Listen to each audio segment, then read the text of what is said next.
Baldwin. Yes, something. Hey, 1 second. Yes, sir. You certainly can. Forgot a binder. Okay. Yeah, three other ones. By your car. Got my work all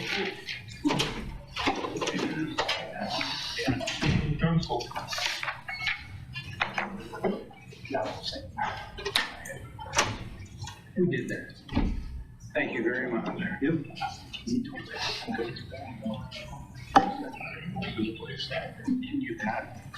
got back to, you know, what you did. You may never be. I think that'd be down.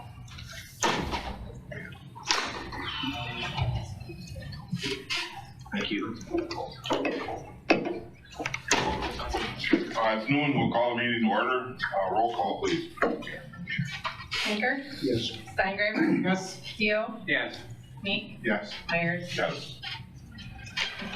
Okay, it's my party. You're all invited.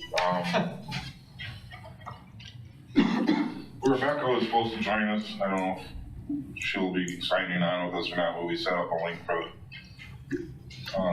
people to do that.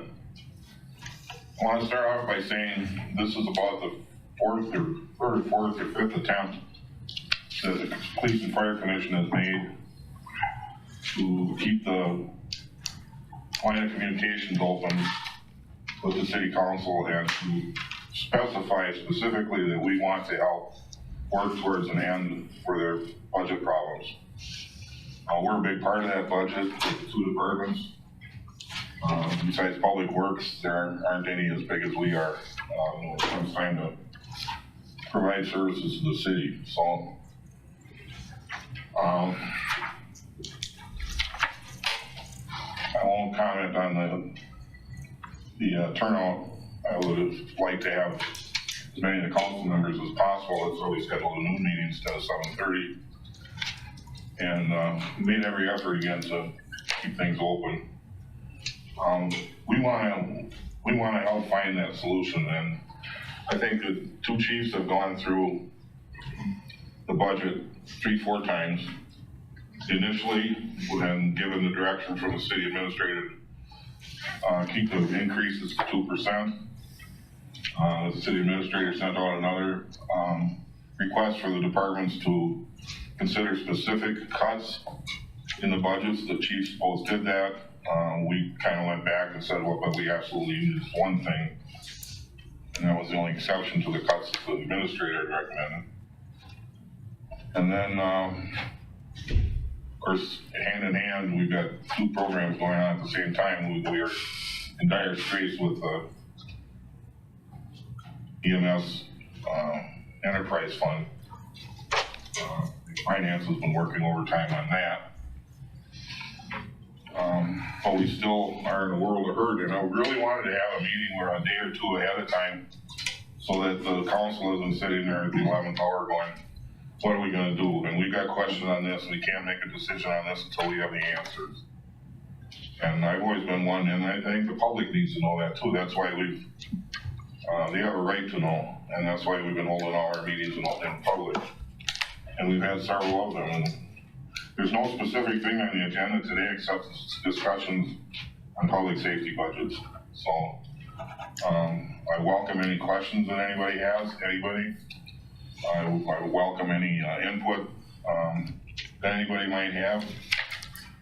We've got City Administrator Steve Barg and Alderman Tompkins here with us, and hopefully Rebecca will join us. And we've got staff from the department. Tom's on Zoom. He's not on, but he's on Zoom. Oh, okay, yeah. And it's being broadcast. There's Tom. Hi, Tom. Okay. So I'll open it up for discussion. The chiefs want us to get started on. I don't know if you viewed it online, the meeting that we had last week. Okay. Mike? Yes, sir. Do you want me to start with a statement? Yeah, would you please? We did draft this draft statement that we're going to give to the council tomorrow night, and we'll read that to start things off. Go ahead, Bill. Okay. The Police and Fire Commission recognizes the financial situations facing the Common Council. We are especially aware of the consequences of a decision against the city of Marshfield in the property tax legal fight with the Marshfield Clinic Health Systems. Given the effects of inflation and unstable fuel costs, we recognize the need for tight budgets.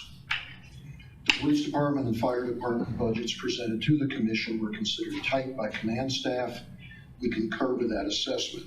Further cuts present a problem. It is the commission's assessment that further cuts will negatively affect the ability of both departments to respond to the protective service needs of residents, visitors, and the commercial, industrial, and institutional sectors of the city. We recognize that funding is allocated to the two departments by the Common Council and is done in a manner that the council believes is in the best interest of the taxpayers. However, a reduction in protective service allocations does not enhance our ability to provide the highest level of service to the community. The commission finds it is unable to consider the 4% budget cuts, knowing they will adversely affect the health and safety of all of us in Marshfield.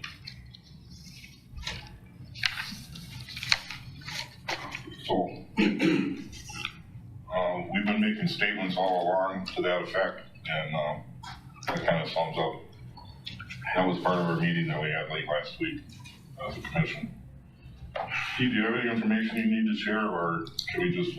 I really just kind of came to Yeah, answer questions. I will say this, I have a good working relationship with both Jody and Pete, and had good conversation with them. They both met with Jennifer and Jordan and me, Jennifer and Jordan from our finance department, in good faith, and accepted some changes. I respect the challenge that they have to try and provide this. I mean, quite frankly, we all know inflation is 8%, or give or take, which makes it very difficult to trim budgets. I know that Jody's mentioned, rightfully so, that his budget had a 3% increase to start out with, and it's been trimmed back a touch from that. And again, that's an environment where the contracts with the union, I mean, they are what they are, and other obligations that both he and Pete have through his union pay as well that are beyond their control to manage.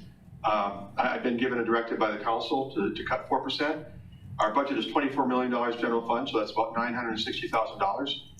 Having the same conversations, if you will, with Park and Rec, Public Works, and everybody else, very difficult. I mean, honestly, if we bring our budget down $960,000 general fund, it'll be a ways below the actual general fund expenditure budget for 2022.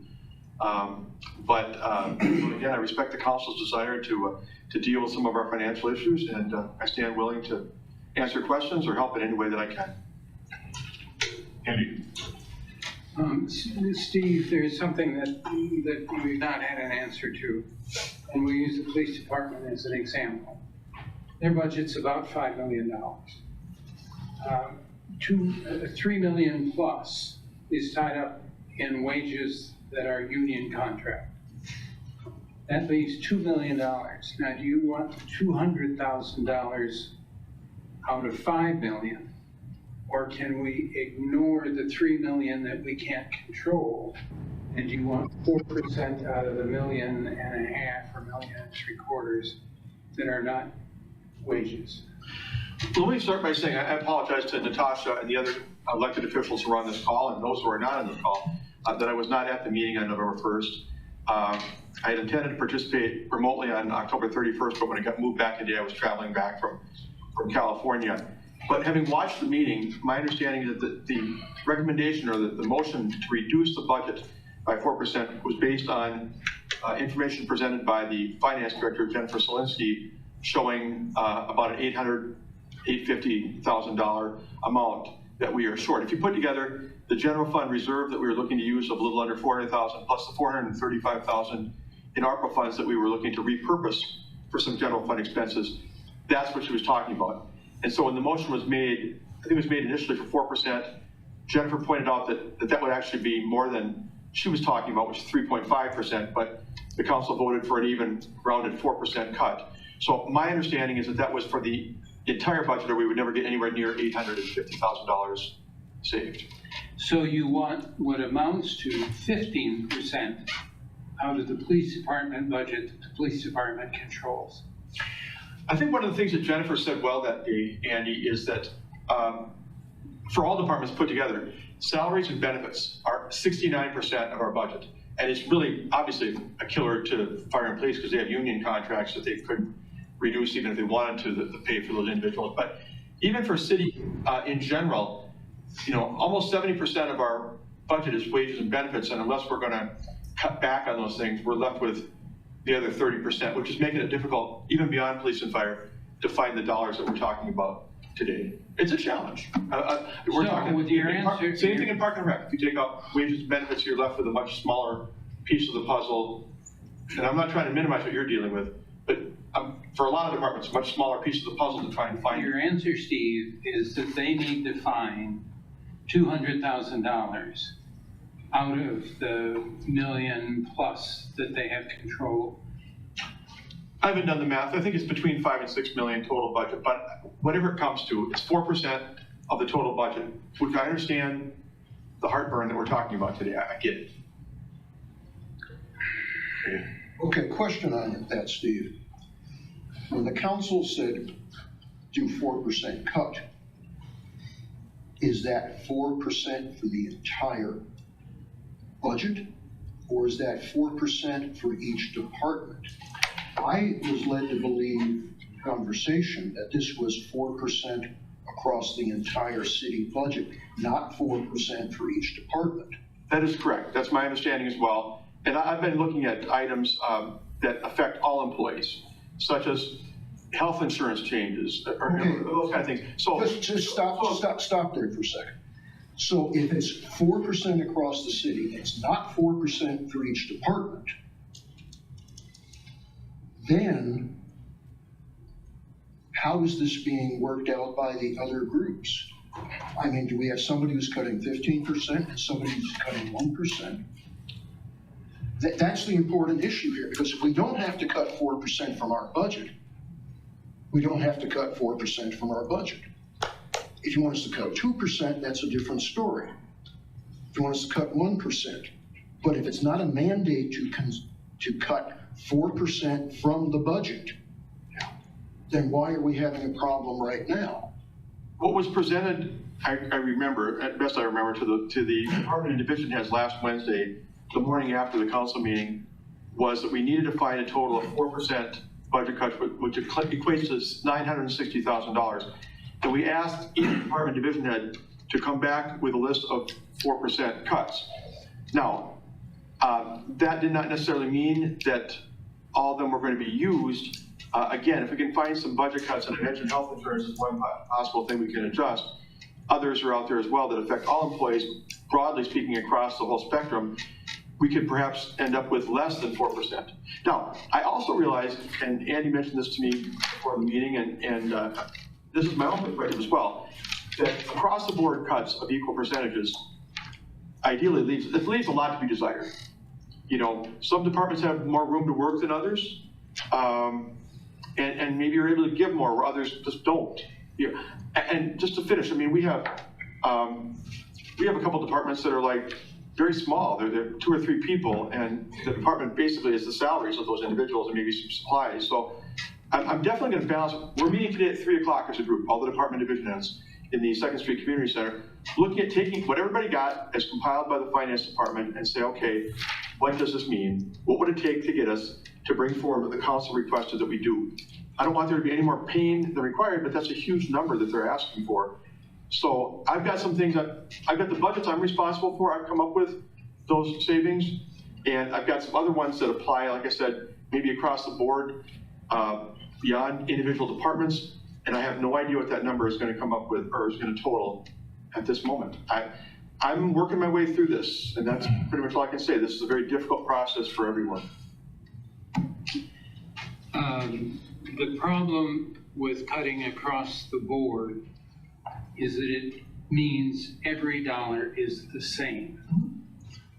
So it means that what Parks and Rec does, which is important to the community, I understand that.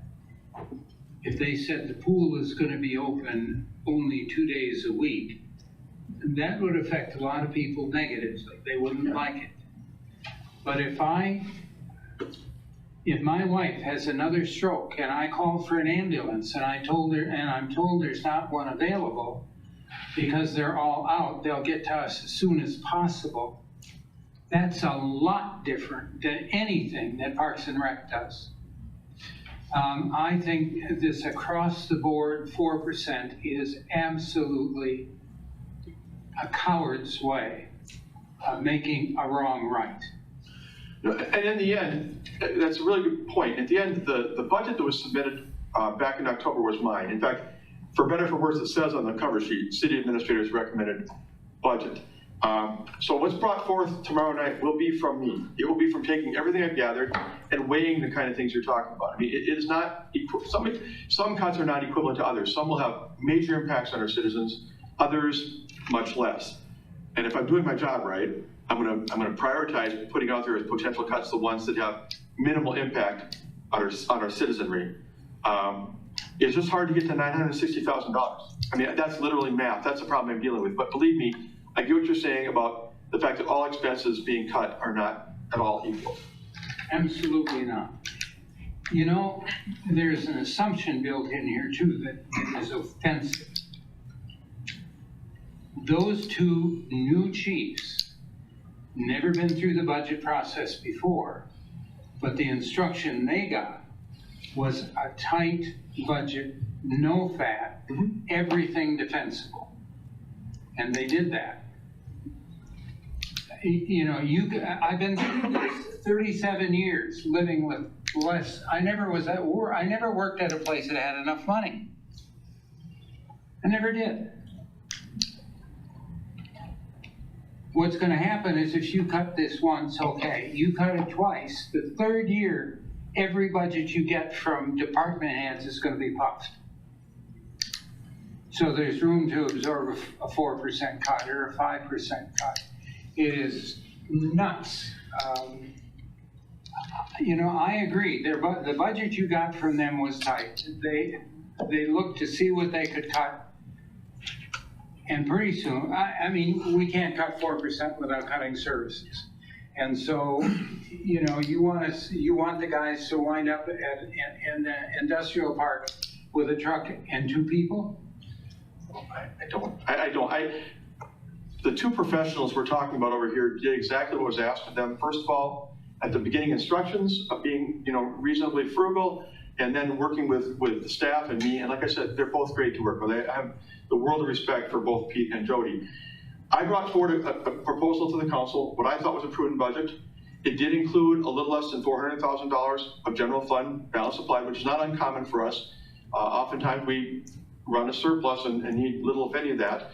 And appropriating $435 of ARPA funds that was intended for other projects that we thought didn't need to be done to expenses that we need now. With a very clear disclaimer in my presentation to the council that this left us with significant financial challenges going into the future. ARPA funds are not going to be available indefinitely. The use of general fund balance applied, you know, to your savings account per se, to balance the annual budget is not a good thing to do annually, even though, like I said, oftentimes we don't use much of any of it once the year is over. We end up at 98% expenses or something else other than 100% are protected. Having said that, and I presented that, and the council looked at the challenges we have, and they said, no, we want to address this right now. We don't want to continue this. And they came up with what I understand and respect was an idea that let's do some serious cutting now to get ourselves in a better place. And like I said, I totally respect them. That's how we are where we are right now. So you look at me and you ask tough questions. They're good questions. I can't answer all of them directly. I understand. Because I wasn't putting forward what we're talking about today, even though I'm tasked with representing that to the fullest extent at this meeting. Steve, I understand that. You know I do. At the same time, I think my responsibility as a commissioner is to represent the citizens of the city in matters dealing with the police and fire department, which means I'm responsible to these people. As nearly as I can tell, a 4% cut of the money that they have control over, which is not even a third of the, you know, even in that million and something, it's contracted. Yeah. So there is no way I can do what you're asking, or what the council is asking to do without hurting the citizens of the city. It just can't be done. And what I tried to suggest when I met with the department and division heads was, you need to find a way to do it and show it and make it very clear, pointedly if need be, what the impact will be. And you know, that I understand police and fire and ambulance services, how critical they are, but even in the rest of the world, whether it's reducing Van Water's hours, whether it's, in my case, I'm putting down right now to not refill a couple of positions for a while that are vacant. These all have consequences, and you know, I think that needs to be articulated. I plan to be standing at the podium tomorrow, Andy, walking through a list and articulating what these things are we could cut and the consequences potentially of said actions. But I've been tasked with doing this. I respect it. I understand what they're getting at in terms of trying to move the ship to a better place. And I need to be doing that. And then they need to decide whether or not those cuts, those reductions are warranted and should be adopted. But I do want both sides of the coin to be articulated, including the drawbacks or, like I said, consequences of some of these reductions. Well, the fire department is basically done, overdone. They had permission to spend $300,000 on new positions, which has not been revoked, and they held back. That's $300,000 saving to the city. You gonna count that? No, because that was not in the original budget. Did not include those 3 positions. I just started from the original budget that they want to trim back. So this conversation is going well.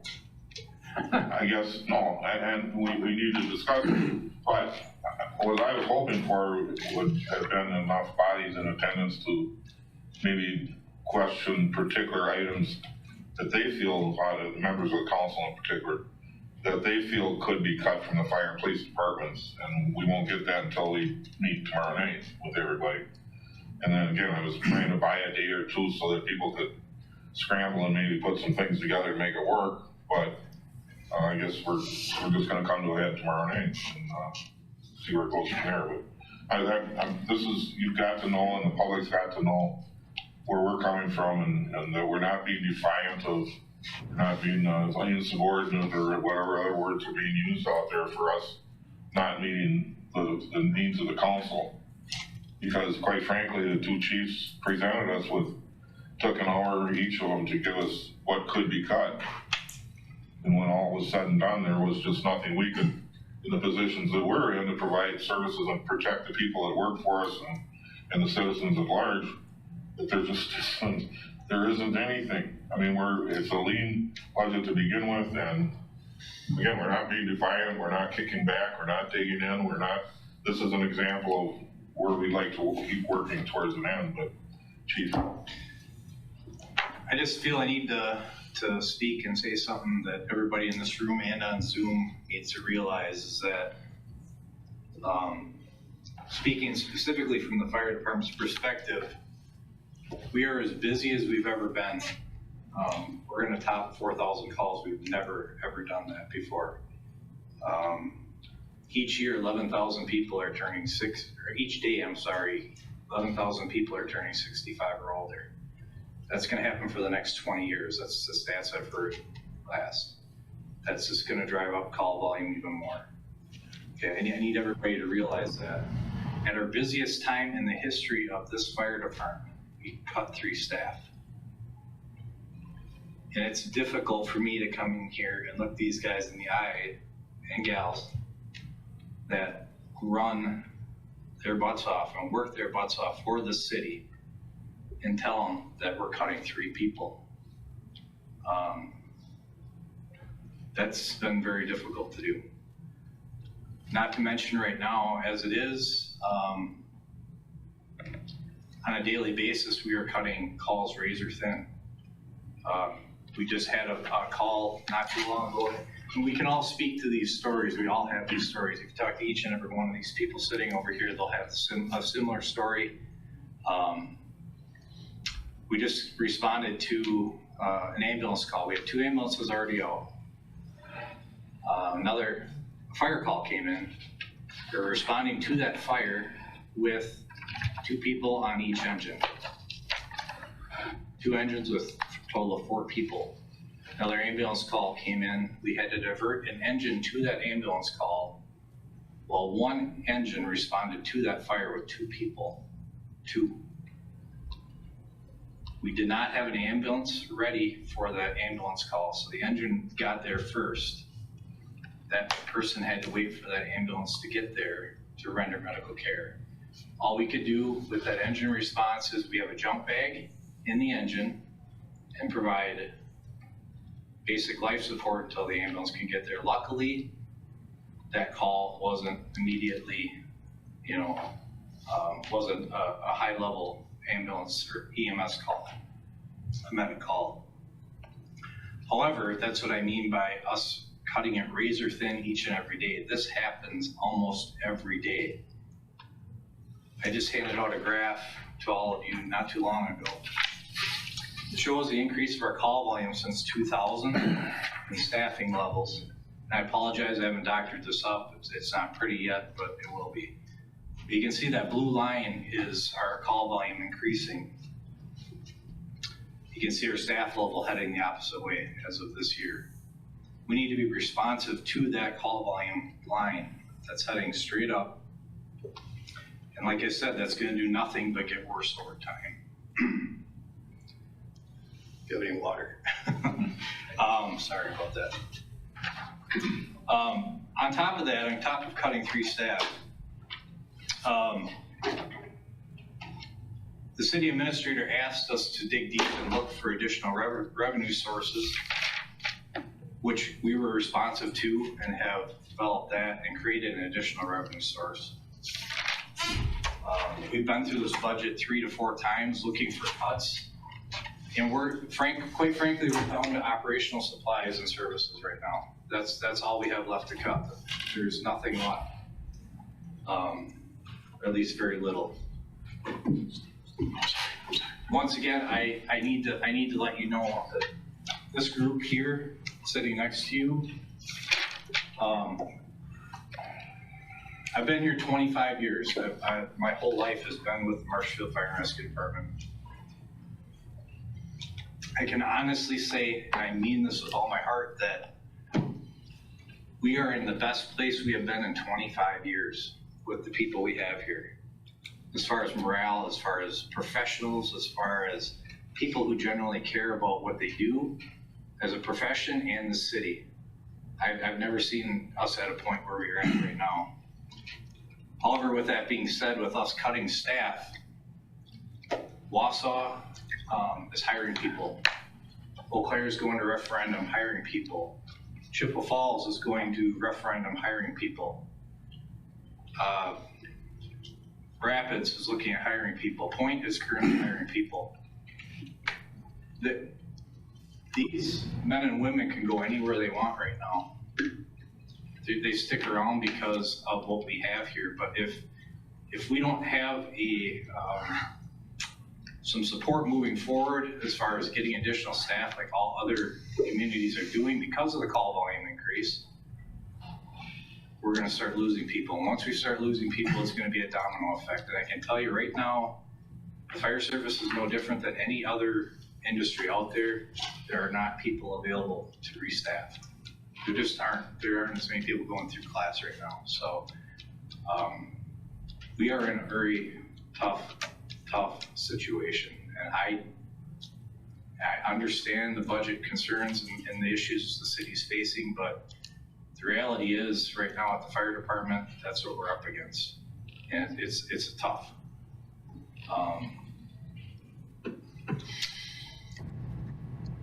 Just to elaborate on what Chief is saying. Marshfield is in a unique position geographically. We are a literal island. As call volumes increase for EMS, and admittedly for departments across the country, the majority of the calls are EMS. But as those call volumes go up, and we have more people out on the ambulance, that's less people for firefighting.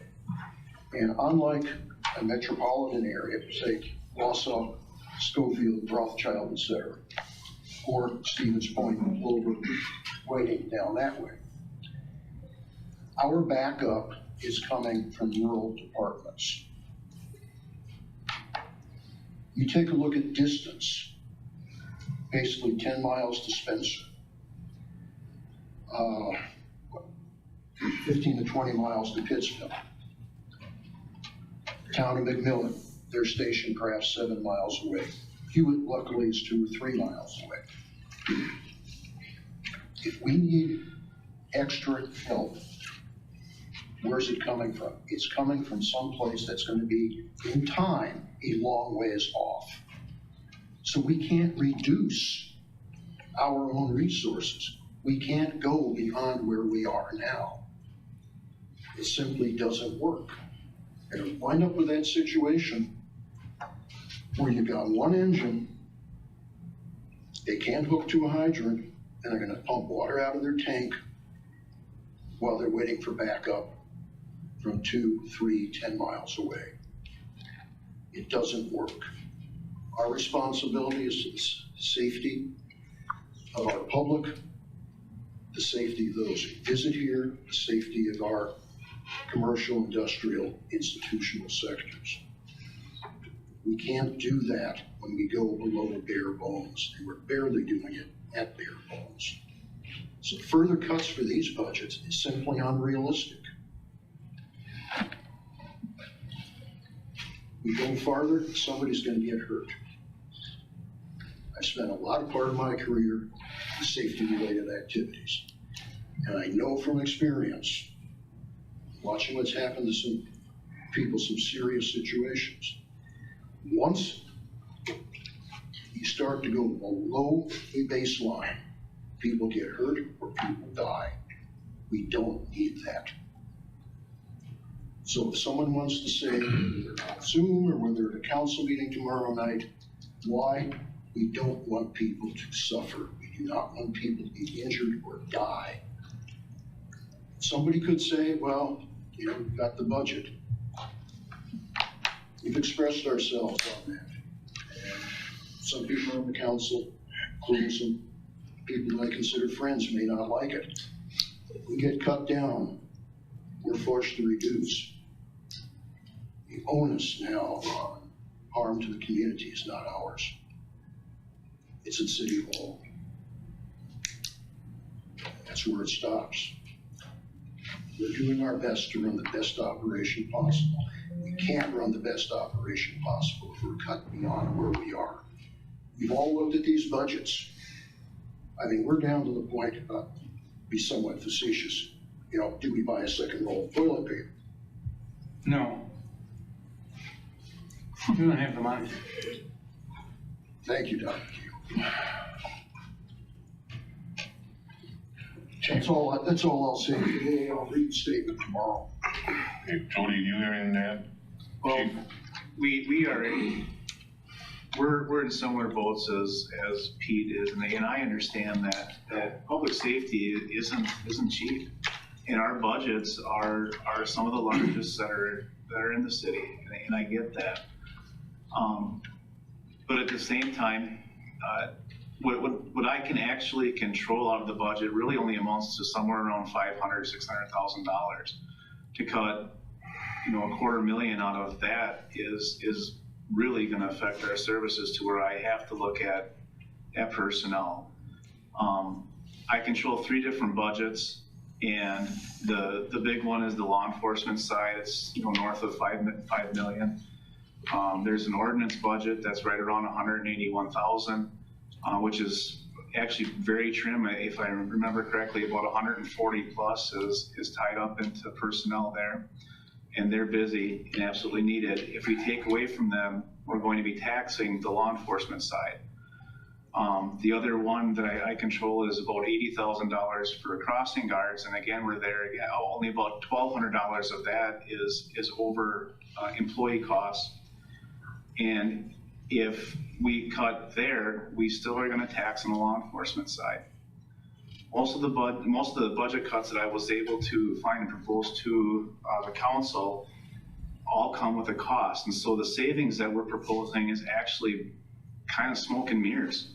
Because if we don't replace an anticipated retirement, that's going to incur overtime and the costs that are associated with that. Our overtime budget is consistently at or over budget anyway, because we are obligated to provide safety, and we can't sacrifice that by cutting staff.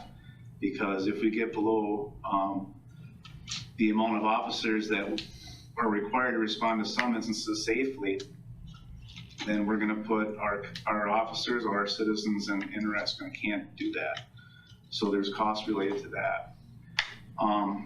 There were some things in the budget that we could put off until next year, but it's kind of the same old adage that we find ourselves in all the time with, we're just kicking the can down the road. We're going to need those items or those things in the future. We could put off, we can make it look good on paper for a year, but it's going to come back. We can't cut on training. We're required to have 24 hours in training every year in order to stay certified. And in our professions, when you cut on training, it becomes more expensive. That's when we make mistakes, when we do things that aren't advantageous to our community.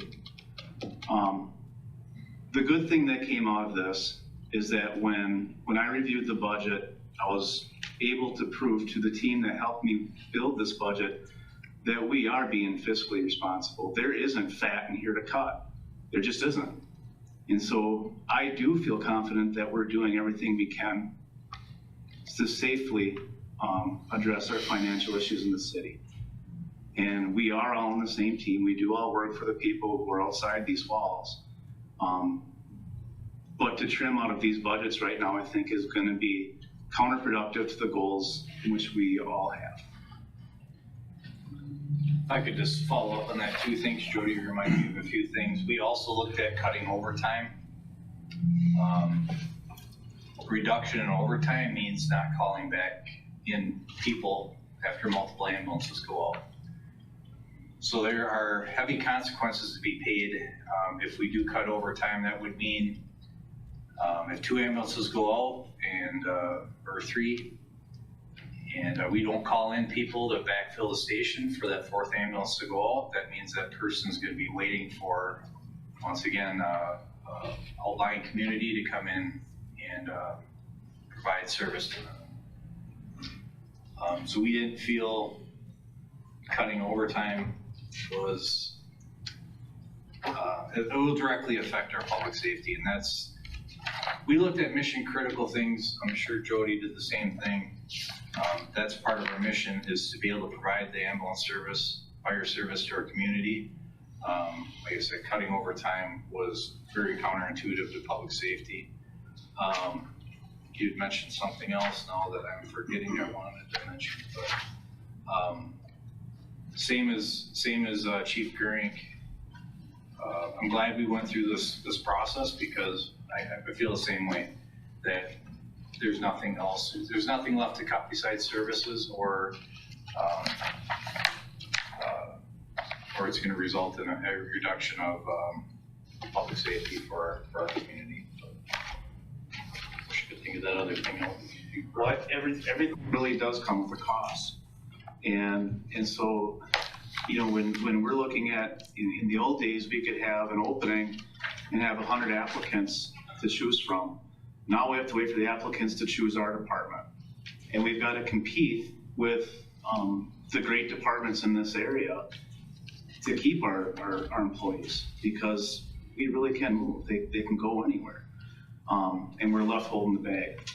So it's challenging. I know other departments are going through challenges as well. I don't know that we can overcome some of these, or most of these.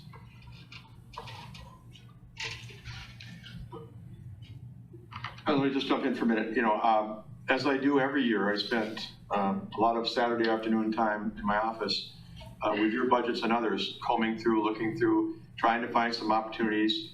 I know that finance staff and I met with both of you for extended periods of time. I mean, we didn't put a spotlight on you or anything, but we tried to go through where there might be some options or opportunities for cutting. So I'm not saying that there aren't other things that could potentially be cut, but I've come to the conclusion that you have, that there's not a lot there, given what you presented. That's my personal opinion. So we'll just see where this goes. The overtime thing is one that I know I've harped on before, along with previous finance directors. But I think I've learned over time that the amount of overtime that you control is a lot less than it looks like on paper, and that there are oftentimes costs to be discussed that have to do with that. You certainly don't control when somebody's injured or sick or whatever, and you got to fill the slots. And so a good deal of the overtime budget is not something that's even open to trying to trim. So I don't get exactly what you guys do, but I get enough of it over time to where I know you need the resources you need to do your jobs. I try to find reasonable cuts. I'm open to reasonable cuts now, but I understand the problem that you're facing. Yeah, and thank you for speaking up, because that reminded me. Jody hit on the training and certifications. We looked at that as well. And we have requirements from the state of Wisconsin that we have to meet certain levels of training. We have EMS refreshers, we have confined space refreshers, hazardous materials refreshers. All that's required by the state of Wisconsin to meet those requirements. Even MPO and ATO, our motor pump operators and aerial truck operators, all that's required. If we don't meet those cuts, meet those requirements, the issue you run into then is if we don't make our 2% dues audit because we didn't make our training requirement, that's $70,000 plus that's cut out of our state funding. It's also our training, our several other factors that factor into ISO ratings. We're on the verge of going to a 2. I don't want to see us walk backwards further into a 3. We are very close to going to a 2. Therefore, maintaining our training will help the city in whole with insurance rates. Businesses, homes, everything. There's a lot that plays into training and those types of budgets. So it's not just, oh, we want to train on this or that. There are requirements set forth. And I think everybody on this call needs to understand that there's several factors playing into training. I'll say it again. I really appreciate and respect what the council is trying to do, because we've had some financial struggles. I think most of you know we've been coming out of some stuff from a couple of years ago that we're still dealing with. And the idea that a budget is balanced with nearly $400,000 of reserve funds, effectively your savings account, and over $400,000 of money from the federal government that you're hoping to use for other projects and other purposes. And I completely respect what they're after here. I do want to say one thing, though. I think in the long term, apart from that, the issue we have right now is really more of a revenue problem than an expense problem. I'm going to sound like I'm ragging on Madison here a little bit. Hopefully nobody from Madison is tuning in right now. But the fact that levy limits are in place means that this year, for this particular year we're going into in 2023, the most we could raise taxes, and we're raising it to the maximum, is 0.85%. Even if we wanted to, under levy limits, that's the most we could raise the tax rate for next year. At the same time, they're giving us the same amount of state shared revenues last year, and about $15,000 less in transportation aid.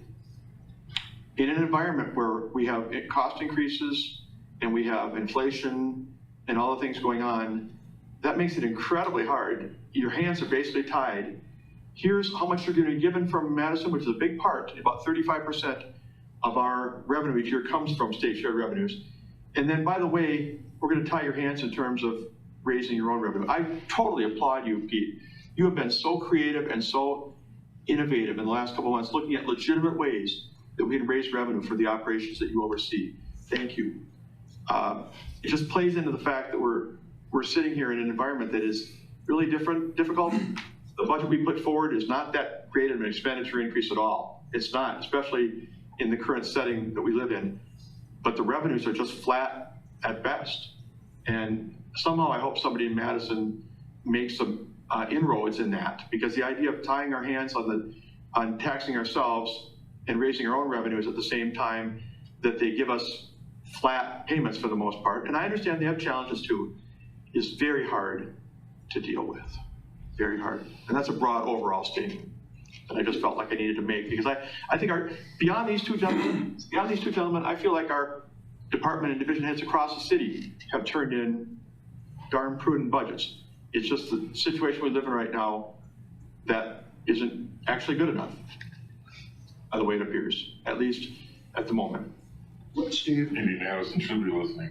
Steve, let's say that when you get back to the office this afternoon, there's a message that's from our attorneys that say, we've just lost the legal issues with the clinic. Now, we're being asked to cut money right now, 4%. If that becomes a situation where we lose that legal action, what is going to happen to these budgets in the future? I don't know, but here's where I have to. How much of a loss of revenue is that per year? Well, it's $1.1 million if we were to lose entirely, and I shouldn't be speaking publicly about what might or might not happen.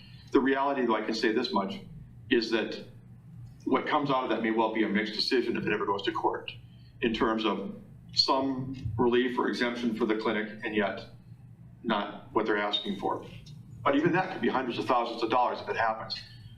I think this is what the council is looking at right now and thinking ahead to why we need to try and tighten things up now, because we're facing that issue coming around the bend that may be decided in late 2023. I'm not sure I've even been answering your question anymore, but it's going to put a continued crimp on operations that are going to be very, very challenging to deal with absent additional revenues that we can raise ourselves. But we've talked with council about a number of things. Some are not considered very palatable. A wheel tax, a stormwater utility, a transportation utility. Right now we're trying to do a street lighting utility. It's not called a utility, but where we take the street lighting charge off the budget and put a couple dollars on everybody's bill when they pay for their electric and water. We have to be creative because, again, the revenue versus expense picture is just not working very well right now. And the clinic contract outcome, or the clinic tax case outcome, will obviously affect that when the day comes. I mean, I wish I was walking in your door today with a lot brighter news than I have, but we're all dealing with it.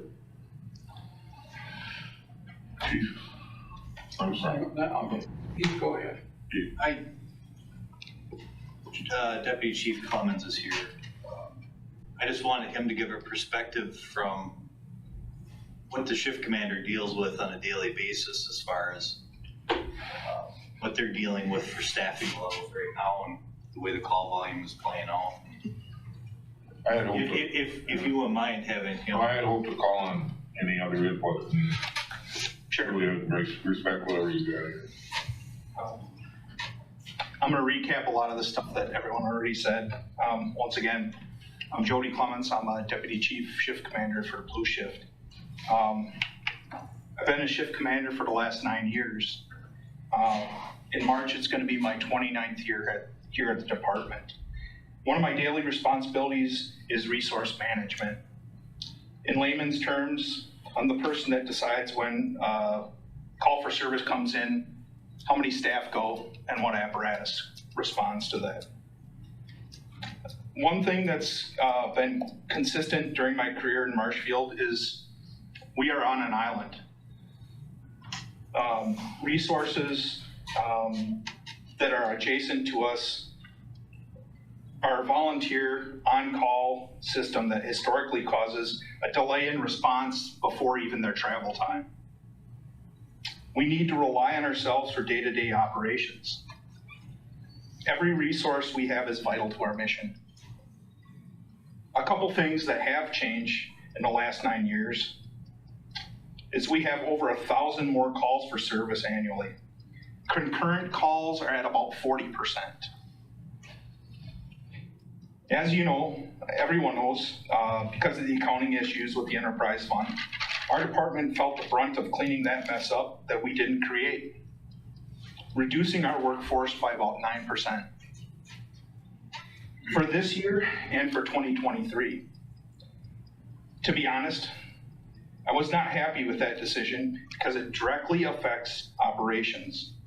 I kept quiet because I appreciate the tough decisions that need to be made and would do my best to manage resources. I spoke with my crew and discussed the impact, and I got buy-in because it was temporary, and we see a day where we can get back to full staff. But now, obviously, I can't stay silent.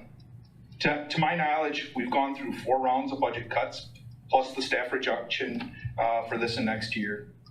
The cuts that are proposed will severely affect daily operations. It's becoming routine to respond to incidents without apparatus fully staffed, or to divert resources while en route. I respectfully want the decision makers to be aware of this impact. I'm concerned with the level of service we can provide, a delay in service, increased risk, reduction in safety for our citizens and firefighters. I want to be very clear. I'm not addressing the railroad derailment scenario or the big downtown type conflagration. It's the normal daily operations that will suffer. I have a duty to serve every citizen, visitor, and person that travels through our community. I need resources to carry out that mission. I truly believe the citizens find value in the PD and the FD, and I ask that we find a way to fund us. Thanks, Joe. Andy, you had your hand up. Well, 2 things. I do the first one, I'm hoping I can remember the second. I would like the council to remember the last couple of years. If it were to come to the point that either of the chiefs said the only way that I can meet this cut is by cutting staff, cutting people. There is no way with union employees, if they take advantage of all of the due process guarantees that are in their contract, that you could do that in less than a year. And the legal fees to the city would be significant.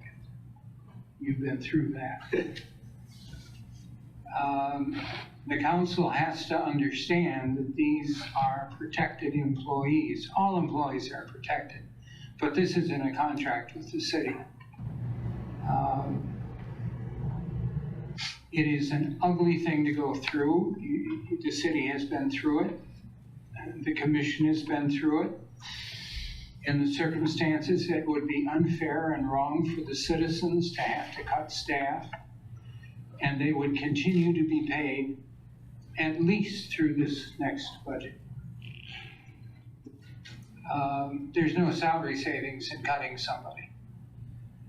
It's just not the way it is. And all of you who are sitting here understand that's what you negotiate with the city, is those protections in the contract. And if something were to happen, if I were in your place, I'd take advantage of every single one of them. And I suspect you would do that too. And I would also remind people that as far as the 2 unions, police and fire, are concerned, Marshfield is not a favorite place. And you know that perfectly well. Yeah. And then the second thing is, I hope the council understands that there can be 2 groups of people with different responsibilities who argue voraciously to meet their responsibilities. My job is not to do the council's job. I don't have a council member's responsibilities. I have a commissioner's responsibilities. And I'll go as far as I reasonably can to meet those responsibilities. And if the council doesn't like it, that's tough. I'm doing what I'm supposed to do. Now it's their turn to do what they're supposed to do. And to be honest with you, I think this across the board 4% cut was a serious mistake on the council's part. This could have been dealt with, and that wouldn't have been easy, but it would have been a hell of a lot better than what we're dealing with right now. And again, if I can clarify, as it was said earlier, I think that the council's asking for a 4% cut in total, which would be $960,000 cut out of a $24 million general fund budget. And I think ultimately, if a much lesser percentage came out of fire and police and a greater percentage came out of other departments or across the board opportunities, they would be happy with it. It's just very hard, and I'll be honest with you, in my shoes, looking at this right now to figure out how I would ever cut $960,000 without a pretty fair portion of it coming from fire and police, even though I have no idea where that would come from. Well, I'm not saying that in a way that I'm trying to tip off what I'm going to do, Andy. I'd give anything to not be in this situation right now. I don't live it daily like the folks we're talking about here in this room, but this is an incredibly difficult situation. But whatever I put out there tomorrow night at 5 o'clock is going to be my best shot of saying, if we have to cut $960,000, this is the best way I think we can do it, and I don't think it's going to look pretty regardless. The 3 firefighter paramedics that are going to be hired this year, how long does that go on? 1 year, 2 years, 3 years? And the biggest thing we need to do is to find a long-term solution to the EMS fund. Pete, Steve, Everett, other people have been actively involved. Finance staff has been involved. We've talked about ways to deal with this. We've obviously got the problem of allocating administrative expenses to that fund, which is not helping them at all. I mean, it's a significant amount. We've got the issue of revenue in general. Can we do a referendum? Can we do other things to increase the amount of dollars available to protect and provide for a very necessary service that our public wants? I can't tell you 1 year, 2 years. I don't know what the answer is. I just want to be committed with other people to find an answer for a long-term sustainable fund that makes it possible to run the service we've run so well for so many years. And I know that sounds like I'm running for Congress in a last-second political ad. I can't help it. I don't know what the answer is, but I'm as committed as anybody to the fact we need to find a way to get out of this. So in my viewpoint, we're not down just 3 people. There's people on workman's comp, people that are injured off duty, people that are on FMLA, sick time, training, etc. So how many people on average are not at work in a day? And how does that affect each shift, whether the police department or the fire department? Yeah, I mean, that has to be taken into account, I think, plus the burnout ratio and the turnover, potential turnover. It's not cheap hiring people that are qualified to do the job. Yeah, so the reality of that situation, I appreciate you bringing that up, is the fact that this is a strenuous job. People do get hurt. It's not like working an office job where you can come in and sit at your desk with a torn ACL or something after a period of a couple of weeks. You're out for 6 months, just because of the physical nature of this job. With that being said, with the call volume the way it is and us having a reduction in staff, these men and women over here, they run their tails off the day before, see things that people shouldn't be seeing. And each one of those calls sticks with you. Not each one, but a lot of them do.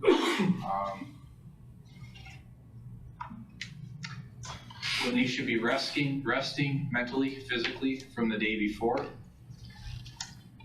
it might be ordered in the next day because we don't have adequate staffing for the following day because of the budget cuts, because of injuries, because of different things. That's the reality that we're up against right now. That is the reality. That's consistent in both of our departments.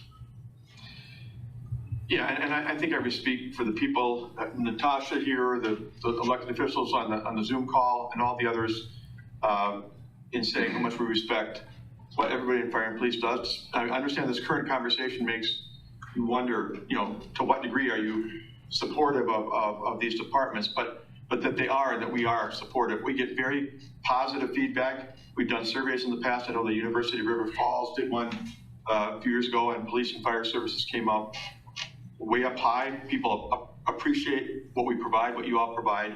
So please don't take this as a lack of respect for what you do.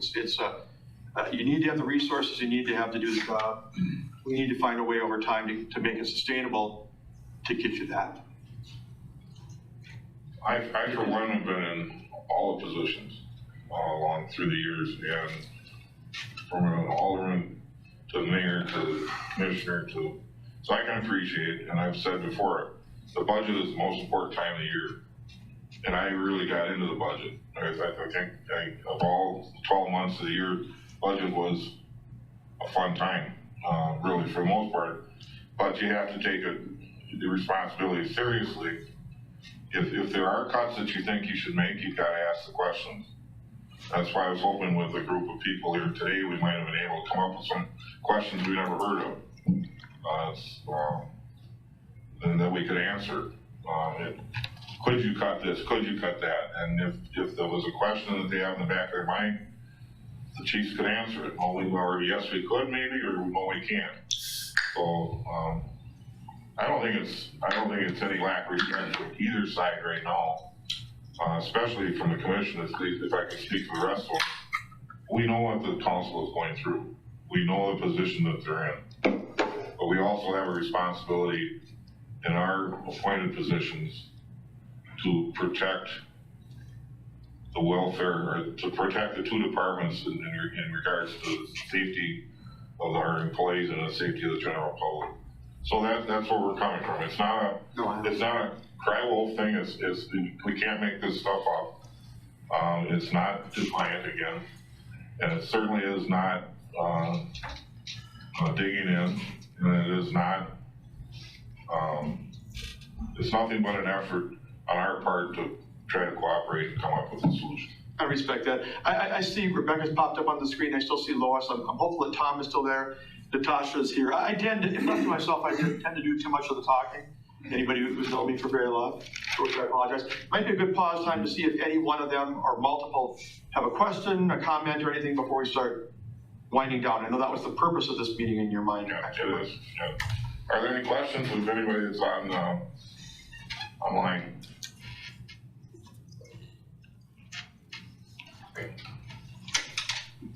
Oh.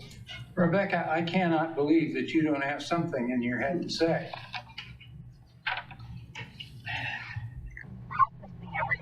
Oh. Well, we appreciate that.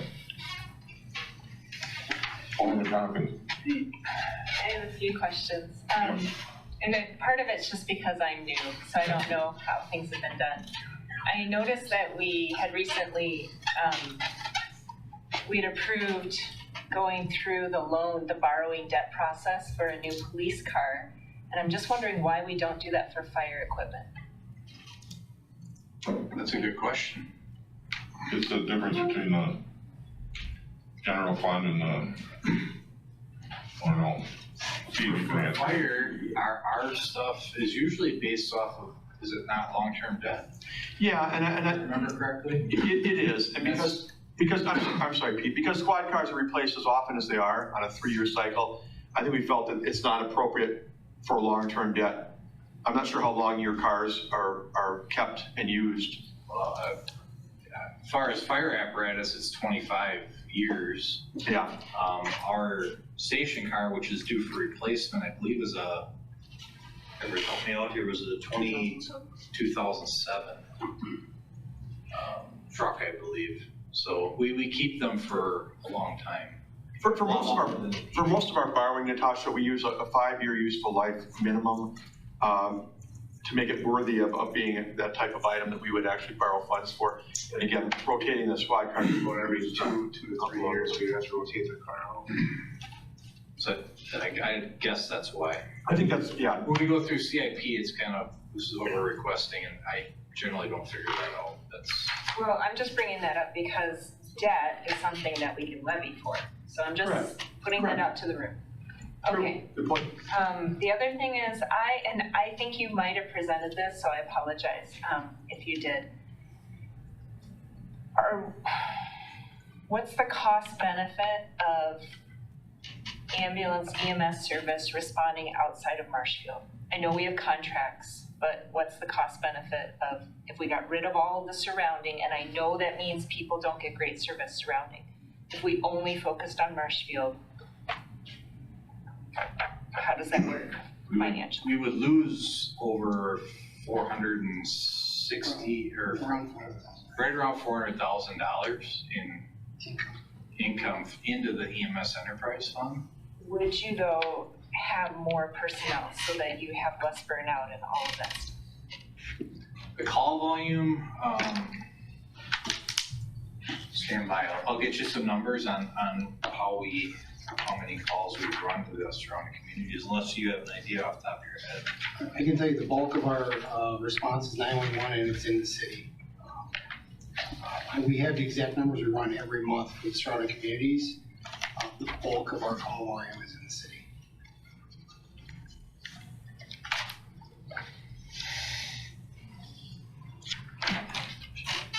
Natasha, if you got another question, why don't you ask it?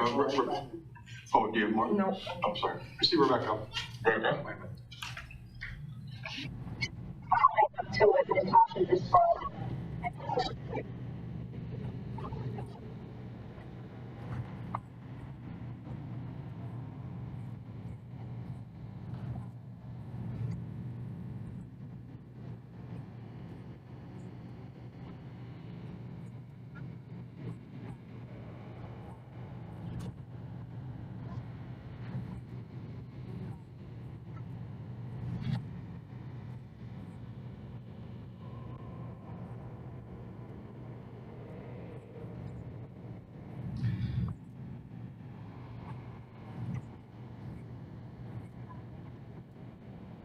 The $400,000 is actually the cost of the contracts.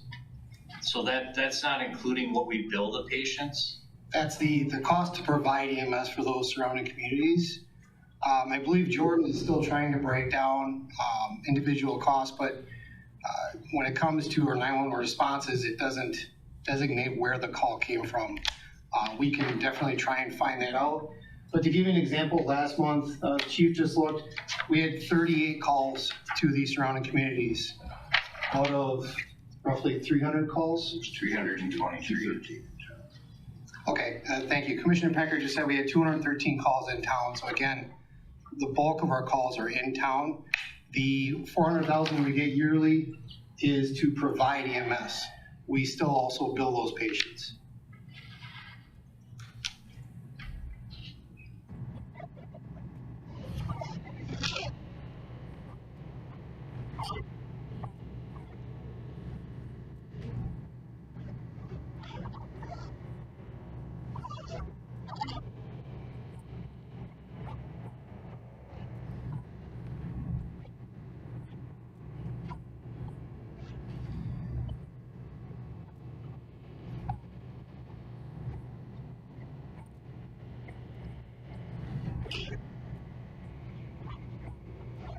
That sounds high.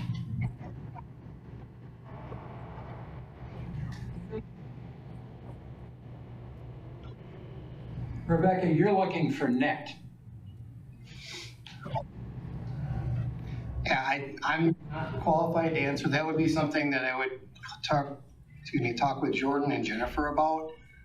They would be the ones to answer that. I can tell you, again, my own feelings anecdotally is that the contracts are definitely a good thing for our service. I don't think we're incurring expenses at that amount. It's just the amount that we charge to be able to provide that service 24/7, 365. And I'm not saying anything that nobody here doesn't know. We have to have staff and equipment available, and that's expensive. But as far as what we're losing in bad debt from the surrounding communities, I think Jordan would be the one to answer that one. I can work with him.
And I'll just add briefly to what Rebecca said. I know in talking with the finance director and the accounting manager, one of the things we would like to do during the so-called off-season is to meet with both of you and get a better understanding ourselves of where all the overtime goes. You know, what is it for, you know, filling shifts because people are sick or injured versus what is it for special events where we're covering for, you know, Central Wisconsin State Fair or whatever.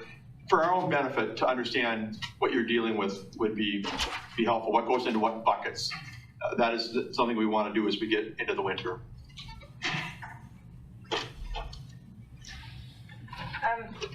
Okay, so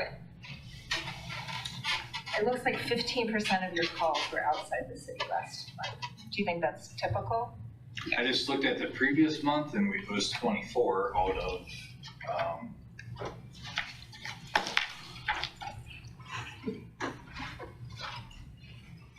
I would say it's more in the lines of 10%. And if you're getting about 460,000 in revenue from these contracts, what percentage of your budget is that 400? Like, what percentage of your total budget is 460? Was it 1.6 million, so about a quarter?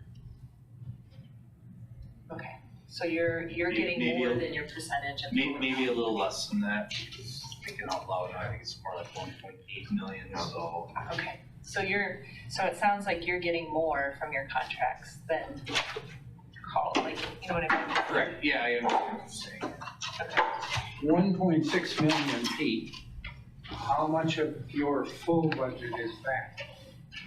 Or is that your annual budget? Annual budget for EMS is right around, I think it's 1.8 actually. Yeah, no, but I'm talking about and that's another question. 4% includes the enterprise money? Steve? 4%, I think, first of all, Pete's right, probably around 1.8, but 4% includes what? The enterprise? No, it's just general fund only. I'm sorry, I checked my phone for something for a minute. No, we talk about 4%, we're only talking about general fund, so EMS is totally out of that picture. Right, okay. Sorry if I didn't say that before. And, sorry, one more question. Because I feel like we're always telling the fire department that they need to cut. And I think part of it's that EMS fund and everything's all, but, so, I mean, part of it is there, you know, like we have police cars that sit outside all winter long with their engines running because you have nowhere to store your cars. You know, like, are there any other creative things that we can do within the police budget to say, hey, if we had a storage facility, we might save on fuel? I don't know. I'm just saying, like, there's some ways that operationally you guys have to operate because of your limited space, you know, things like that. broad view pictures that we're looking to address those. If, you know, it's in the city's plan to upgrade our facilities, and that would be one of the things that we need to address. But there's things that I never thought of before I did this job that, you know, for instance, the vehicle's running. So if we had them in a heated garage, when it's really cold, when you go outside the garage, then your windows fog up. So we can't drive. So some of that we need to figure out, you know, the problems that we have, and even that amount of time it takes for our windows to defog enough to where we can drive is you know, the clock is ticking. So, you know, some of those things we gotta really figure out, and some things are gonna hit us that we never thought of. But we do, the best way that we found, a lot of times, especially when it's real cold like that, is we keep the vehicles running so that we can respond with them. So, but yeah, I'm open to any you know, suggestions that we can do. Did you mention the equipment that's in the vehicles, like? Well, yeah, there's you know, there's other equipment that's both in the summer and the winter are heat sensitive. Our computers can't get too hot, can't get too cold. We have you know, just different things that are affected by the environments that we're living in. Rebecca has a question. Rebecca, thank you.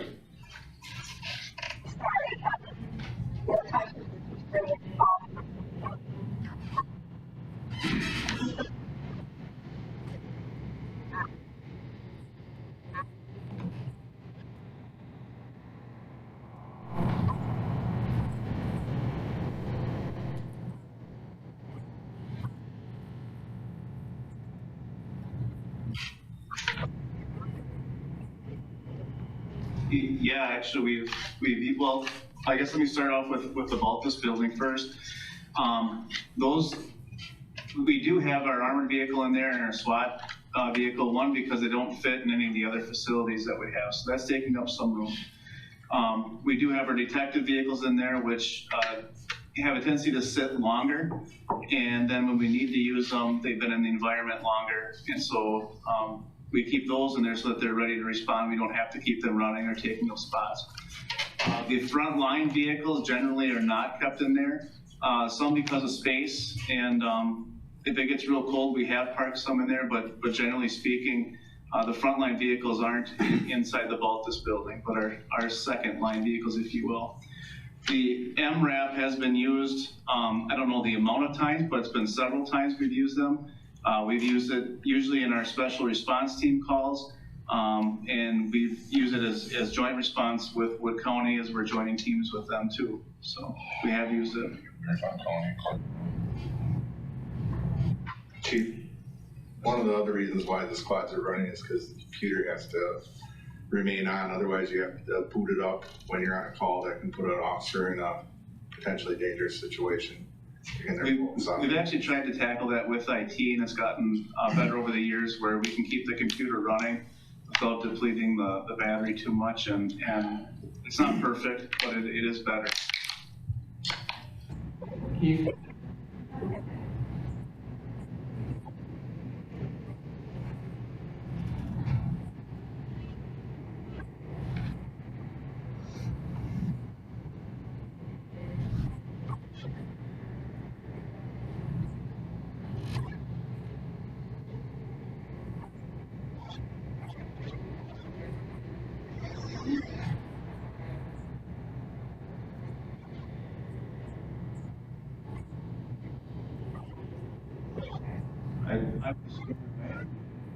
I think, if I'm not mistaken, I think a lot of the other departments are leaving their vehicles run quite a bit as well. But I'd be willing to reach out with other chiefs to see what they're doing, if there's anything creative. Having lived there for almost 25 years, I suggest you call the police chief in Fargo, North Dakota. It's cold there too. Could the squads be equipped with another battery, car battery? They're not designed like they used to be, where we had the police packages had 2 batteries in them.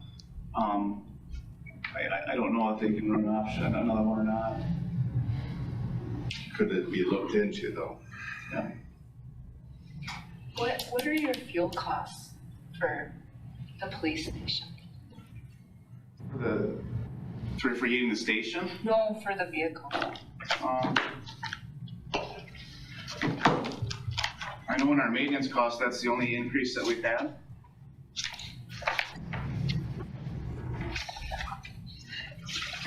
Find that. While he's doing that, that's always one of the hard parts about budgeting, especially in the recent environment where we went from 2 something to nearly 5, and now we're back down to 360 or whatever. I think we use 425 as our estimate for the 2023 budget. And who knows whether that'll be a good estimate or not. 425 a gallon.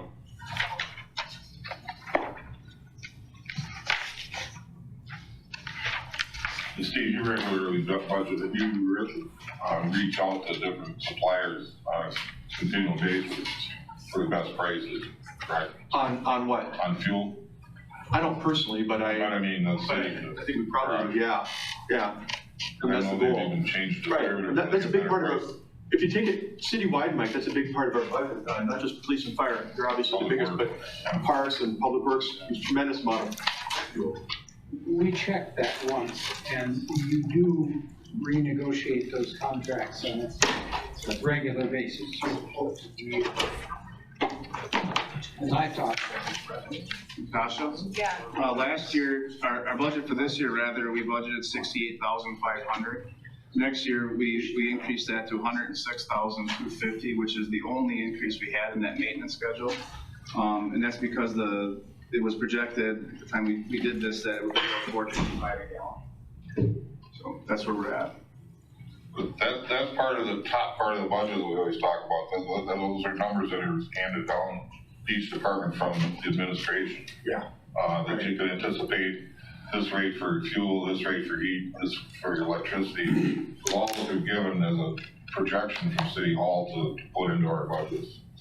That's a good point, Mike, and that's another thing that these department heads and others have struggled with is I think electricity costs that we put in there that they didn't budget, we did at City Hall, were for a pretty healthy increase. I think that the Marshfield Utilities has been looking for a rate increase, and we factored that into the equation. Okay. Well, That's the questions, keep on asking, go. Ask questions. All right, so this is a philosophical question, and it's because I don't, I am not a police officer, so I don't know your philosophy.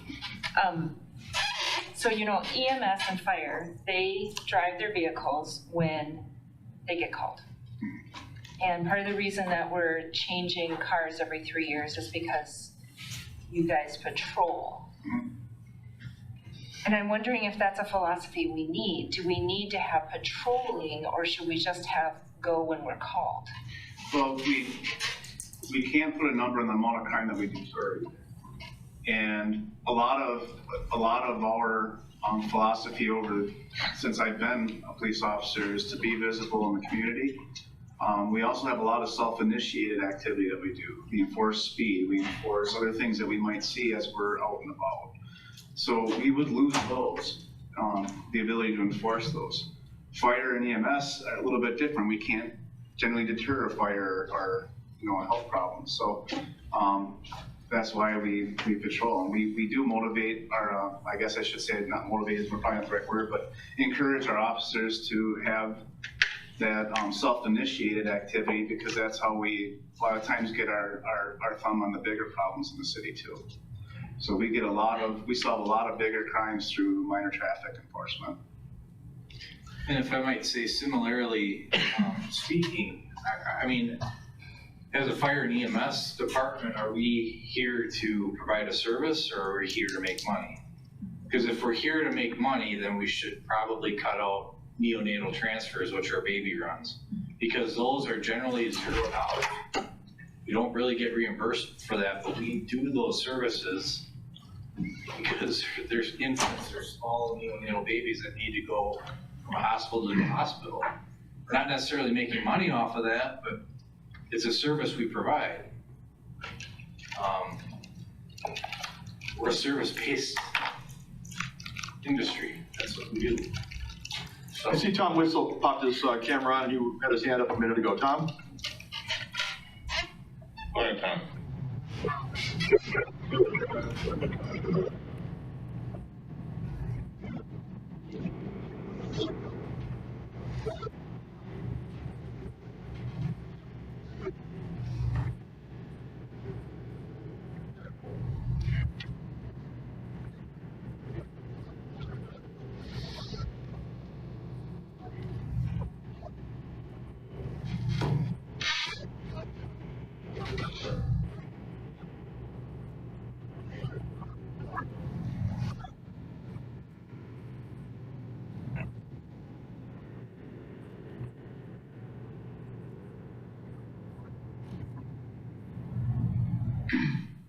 And could one of the two chiefs, obviously when the patrolmen are out patrolling, a lot of times if there's a fire call or an emergency call to the fire department, sometimes the police officers are some of the first ones to show up on the scene. So, and then provide eyes and whatever help they can. two different departments, but we work in unison with each other. I mean, it happens all the time. PD is there to help with our fire calls, and we're there to help with, people they come across that may need medical attention. So not all cities work hand in hand together like that very well, but I can say for our city, we do. Stephen, did you have a comment? Yes, I do. While we're on philosophy, and Andy kind of hit on this a little bit, where he's saying what dollars pay for what, they're not all the same, which is true, they're not all the same. The greater question here is what and I've been personally through financial struggles myself personally. When you get there, you have to say, what do we have to do here? So I don't envy you guys in city administrator, town council. This situation just straight up sucks, right? I mean, there's so many things you can't control. That being said, this is not the time to nitpick. We do need to ask good questions. I appreciate the questions from Alderman Spiros, or Alderwoman, Councilman Spiros, and everybody else. But the greater, more important question you have to start from is, what does government have to do? Not what we want to do, not what the citizens want us to do. What do we have to do? I would submit, and this is my personal Christian faith, Romans 13, the government, has authority to bear the sword and say, good job to people doing good. The citizens are the people who should be doing good, and not the government. So bear the sword, and the Rolodex of departments of who had the sword, that guy right there. Right next to him is that guy right there. They are there to prevent chaos so the people can do good. The people have gotten used to the government doing good, and that's not how it should be. And it's not just Marshfield, it's every state, pretty much every nation in the world. That's the perfect perfection of how it should be. So really, yes, we have serious questions. What does government have to do? Punish evil, to cure crime and chaos. You start there. That doesn't mean we don't need to be fiscally responsible, and there might be some more something to cut yet. I don't know. I don't know what we would cut. I'm not saying we should not contribute to the whatever percentage it is, but to not start with the proper mindset of what government has to do is to look at this like it's a corporation. It's a government entity. We have certain things we have to do, and this is something that has to be done, right? So yes, we can look at the patrol cars, we can look at the cost of vehicles, we can look at all that thing. It's important, and yes, if we can find savings, yes, we should, right? Because that means the people have to pay less. All we understand in here is the people's money, right? And I think that gets lost with the people sometimes, because we like the fluffy things, we like the parks, and not the camp on Parks and Rec, because I know people who work there, right? Or whatever it is. Those things are important. But people don't remember about this, and they feel, like Andy said, it's their life on the ground, dead. And this is a life and death thing, right? We're the insurance agent here saying, you really shouldn't buy insurance, right? That's what this is. This is insurance against chaos. And we're saying, hey, your policy for the insurance against chaos is too low. You're gonna have problems here. That's what I have to say. You have to start at, what does government have to do? Police for sure, fire for sure, it has to get done. It doesn't mean we don't look at things. I'm not saying that. But I would also submit to you, when you talk about vehicles being outside, and look at government entities that have gone new building, and the government entity that bears the sword, their building is as old as I am. I'm 40. Okay? There's many other government entities that have gotten pretty new buildings, and those guys have not, and they have not complied buildings. What does government have to do? Again, I'll go back to the basis of this meeting was to find out if the aldermen in particular have any questions. And I appreciate the questions that you have, because I know they're there. And again, it goes back to what I said earlier. I'd rather have those questions asked and responded to now than to be in the city council chambers tomorrow night, ready to make a decision and still having questions about something. So, I see Andy had his hand up, but Rebecca has her hand up back there as well. go ahead, Mrs. Spiros.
What was that final one regarding cost, health savings account? Good. We are too. Yeah, we are too. I think the mayor has Maybe. Michael. Oh. There we Oh. There we go. Go ahead, Rebecca. Go Yeah, ahead. try that last one again.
Okay, Rebecca, I appreciate the comments. That's exactly what we were looking for. To have an idea of what questions are still out there, and I appreciate you contributing to that. The one exception I'm gonna make is that this is at no point during the discussion on the budget has this been divisive. There has not been a confrontation. There is not a plan by the Police and Fire Commission to dig in and go up against the council. We've held 4 or 5 meetings on this to try to work things out with the council.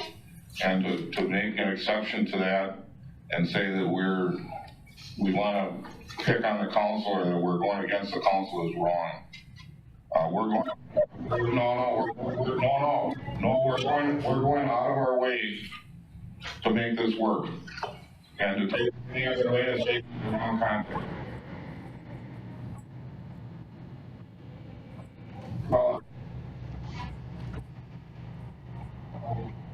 Grow up and get with it.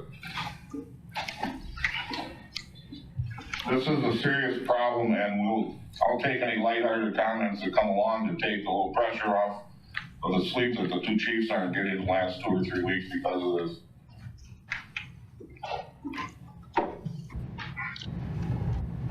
Where do you want to go from here? Anybody else care to comment?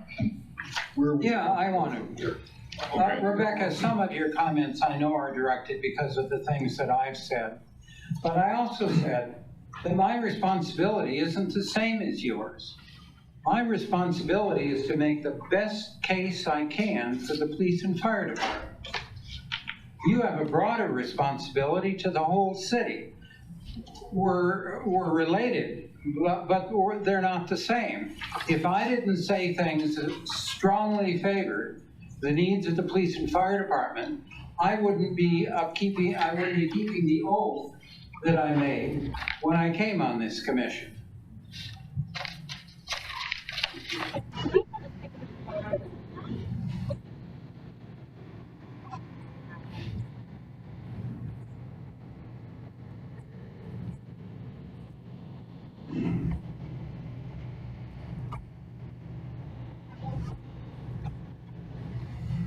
Okay, but Rebecca, and I gotta say, I appreciate your input.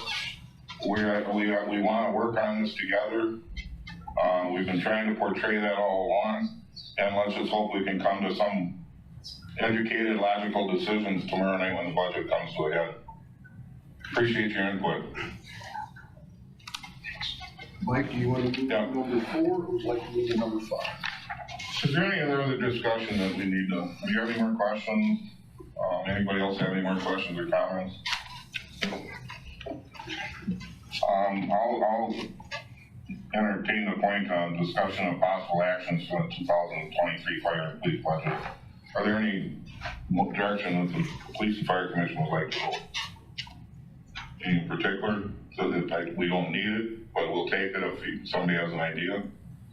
Well, we had the original budget. We had cuts that were initially presented. We had a second set of cuts. There were objections to some of those. Some of those we put back into the revised budget. Do you want an actual approval of the budgets, or have we done enough already? I think we've given a message already with the previous meeting that we had, the possible cuts that we didn't see. And those cuts are available to Steve. If you know what they propose. No, I don't actually. Okay. And truthfully, I mean, if you let me talk to them, I can certainly talk to them. I guess, and just so you know, I mean, like I said, I'm going to be meeting with Jody and Pete and others at 3 o'clock and trying to put my best package together for tomorrow night. I've got to do what I've got to do. I think I understand that. I don't know what that looks like. I totally respect everything that's been said in this room in terms of where you guys are sitting and what you're facing and the possibility of negative consequences to public safety.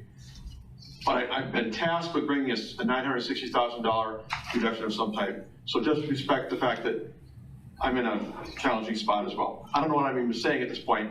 I just want you to realize when you walk out of here, as much as I understand, appreciate, and agree with a number of things said, I've got my job to do, and I'm not exactly sure what that's going to look like. Move to adjourn. Wait a minute. I'm the oldest in the room, and old people get a chance to say what they think. I walked into a research university president's office, and there were about 8 of us there. And he said, "You're going to be a blue ribbon panel. I want you to look at every academic program in the university. And I'll give you a year to do it. And at the end of it, you can make one of 4 recommendations. More money, same money, less money, or cut. And when you're done, I want $5.5 million to invest in new programs." We met with every program in the university, over 200 of them. We met twice a week for 3 hours. One time, there was a department chair sitting across the table from us, defending his department and its importance to the university. And that was Tuesday, and on Thursday, he sat on this side because he was a member of the committee. And he voted to close it and cried. And I asked him, how could you do that? And he said, because when I sat on that side of the table, I represented my department. When I sat on this side of the table, I represent the best interests of the university. And that's the situation we're in.